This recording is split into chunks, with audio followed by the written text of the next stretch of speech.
হরে কৃষ্ণ। রাধে রাধে। ভগবানকে ডাকতে হয় সবসময় অন্তরের অন্তঃস্থল থেকে।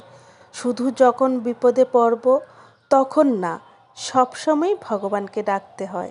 আমরা বিপদে পড়লে কতজনের কাছে যাই, যেমন পড়ার জন্য শিক্ষক, মামলার জন্য আইনজীবী, টাকার জন্য ব্যাংকে, ইত্যাদি ইত্যাদি। এইসব জিনিস টাকার বিনিময়ে হয়ে থাকে। আপনার কাছে টাকা থাকলে আপনি হয়তো সব পাবেন, কিন্তু ভগবানকে পাবেন না। তার জন্য প্রয়োজন একান্ত শুদ্ধ ভক্তির। শ্রী গোবিন্দের ভক্ত তারাই হয় যারা সর্বদা তাকে স্মরণ করে এবং নিজেকে সম্পূর্ণরূপে তার শ্রীচরণে সমর্পণ করে। তাই শুধু বিপদে পড়লে নয়, আমাদের উচিত সবসময় ভগবানকে ডাকা, তাকে স্মরণ করে আপন হৃদয়ের মাঝে স্থান দেওয়া। আর তখনই আপনি অনুভব করতে পারবেন যে ভগবান সত্যিই আছেন। তিনি শুধু আপনার ডাকার অপেক্ষায় ব্যাকুল হয়ে রয়েছেন।